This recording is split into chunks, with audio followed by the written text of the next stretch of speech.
Autofocus, le podcast de la rédaction de Caradisiac.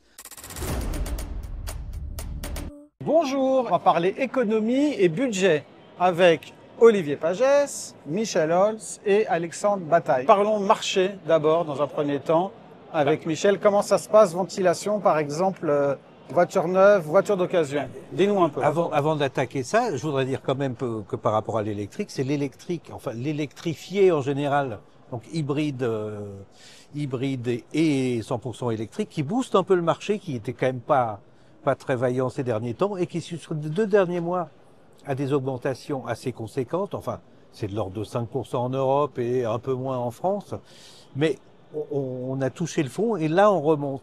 Mais là où tu parlais d'occasion, ce qui est intéressant, c'est que finalement, on s'aperçoit que le nombre de voitures qui se vendent chaque année, finalement, ne bouge pas. Sauf que les gens se déportent du neuf qui baisse vers l'électrique, vers l'occasion qui augmente. Mais on est finalement à un niveau assez stable. Et donc, c'est ce qu'on se disait aussi tout à l'heure, les constructeurs essayent de récupérer cette manne de l'occasion, parce qu'en se disant, ça nous échappe, c'est les indépendants, c'est évidemment la centrale qui récupère ça, très bien. Notre partenaire. Ben oui. Si on peut dire. Et les constructeurs essayent Nous de sommes récupérer plutôt leur ça partenaire. En faisant du reconditionné comme on fait dans le téléphone, c'est-à-dire en réparant vaguement et en nettoyant le pare-brise d'une voiture pour la revendre, mais aussi rachète Aramis Auto pour l'un, Scotticar pour l'autre, et essaye quand même de s'engouffrer dans ce marché, tout en voyant bien que ça coûte quand même cher pour eux, parce que Renault est en train de voir que Cléon, Flin, qu'il a reconditionné pour en faire une usine de reconditionner, ça marche pas si bien que ça lui coûte très très cher. Donc ils préfèrent investir dans des boîtes qui savent faire ça beaucoup mieux. Donc ça, c'est une vision macro du marché, mais l'économie, c'est aussi quand on achète une voiture, budget, votre budget.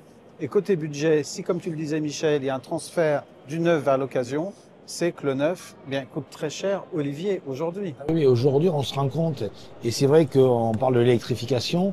L'électrification, c'est un petit peu l'excuse facile pour les constructeurs d'augmenter le prix de leur voiture, qu'elle soit électrique ou même thermique, parce que comme ils vendent pas assez d'électrique, ils répercutent le prix de recherche et développement de l'électrique, même sur les modèles thermiques, si bien qu'aujourd'hui, si on recherche un véhicule à moins de 20 000 euros, c'est difficile de trouver des véhicules à moins de 20 000 euros.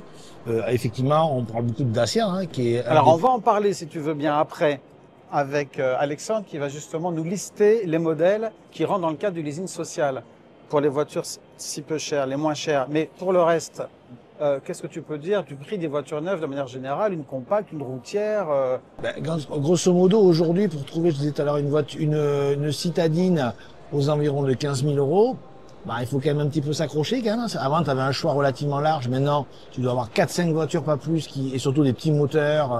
Tu vas plus avoir, par exemple, qu'une Clio, comme on a pu avoir une Clio ou une 206 ou une 205, des voitures plus accessibles. Le marché augmente parce que les constructeurs mettent plus de techno dedans. Ils sont obligés par les législations européennes. Donc forcément, plus tu mets de techno, plus ça coûte cher à produire et donc ils en faut pour les vendre plus cher.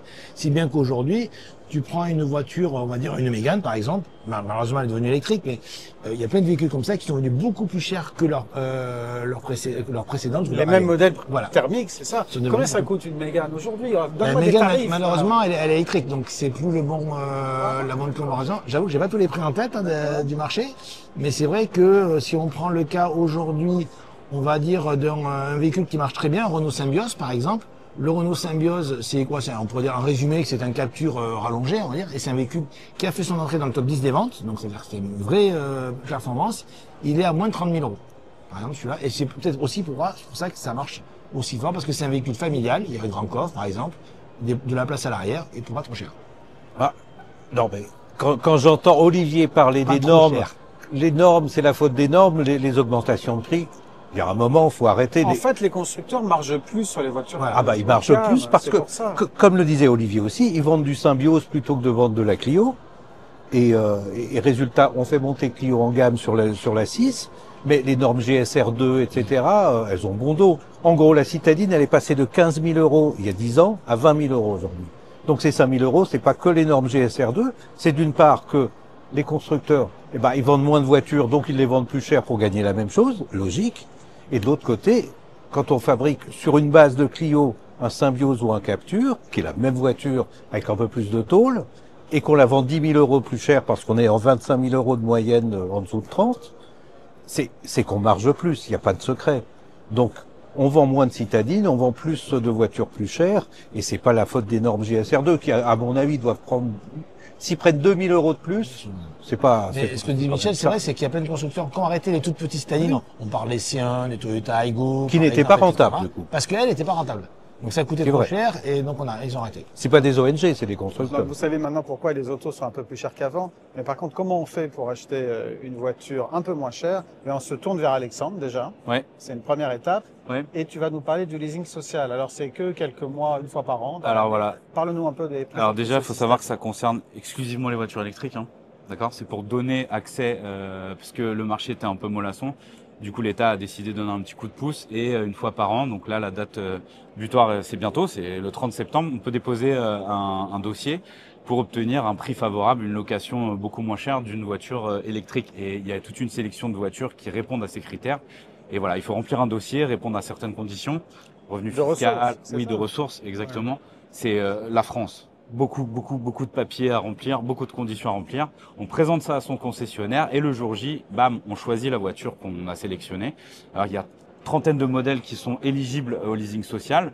La majorité est présente ici au Salon de Lyon, avec des modèles plus ou moins intéressants, mais les locations n'excèdent pas 200 euros par mois. Donc, mais ça veut dire qu'on paye moins cher dans le cadre du leasing social. Oui, exactement. Alors, moins cher. Faut quand même préciser que c'est pas de la LOA, c'est de la LLD, c'est de la location longue durée.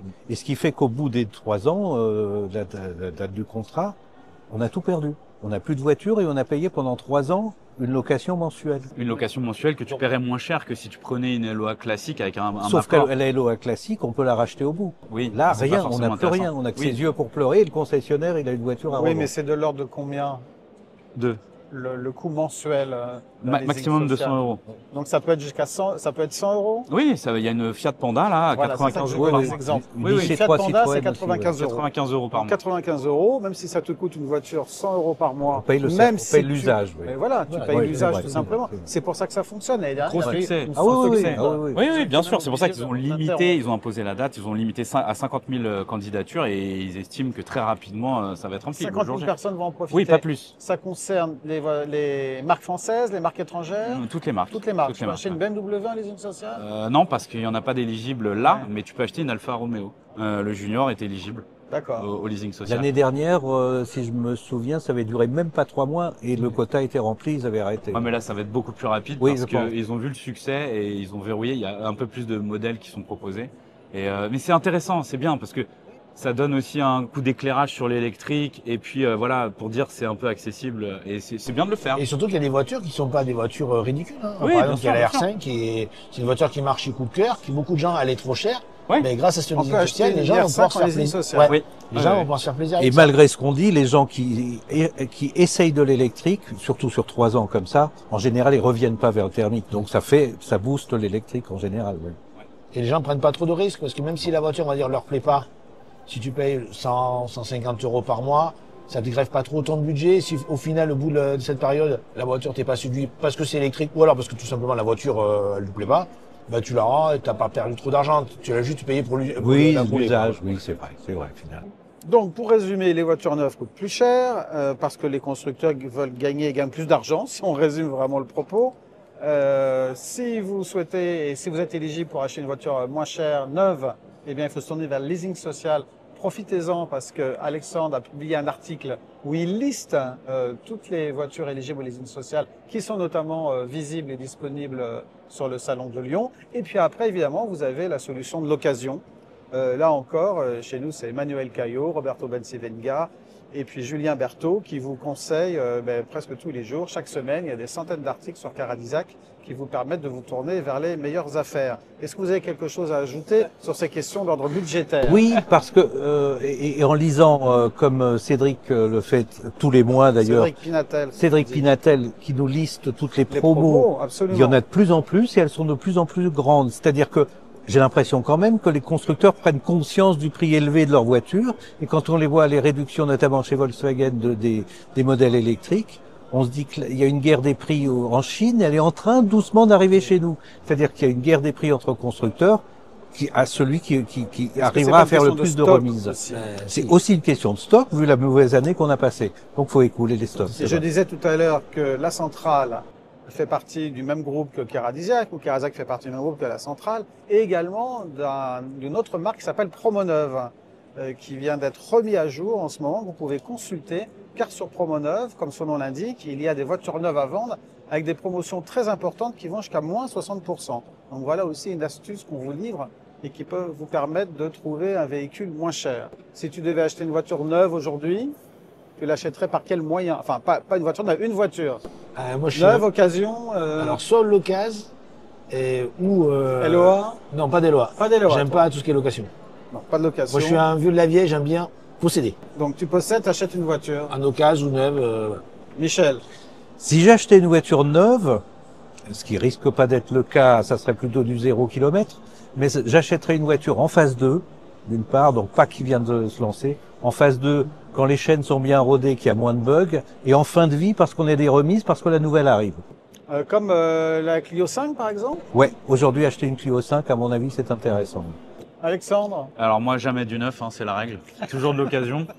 Et voilà, petit tu n'as jamais budget. acheté une voiture neuve. Jamais. Et ça n'arrivera pas. Voilà. Manuel Caillot qui me fait un signe. Jamais, vive jamais. Voilà, très bien. Alors, fin de ce journal. Demain, on va parler d'un autre sujet qui coûte beaucoup plus cher. On sera avec Cédric Pinatel, avec Alan Frolich, et puis avec Julien Berthaud, bien sûr, merci, pour parler cette fois des voitures sportives, alors, et des hypercars, donc voitures qui coûtent très très cher. Ce sera un sujet plaisir. Voilà, Nous, merci nous ne à sommes pas sportifs, tu ne veux pas de nous, je comprends. Non, c'est ça, vous n'avez pas assez d'argent pour me donner des informations sur ces voitures-là. Eux non plus, mais ils s'y intéressent. À demain, ciao.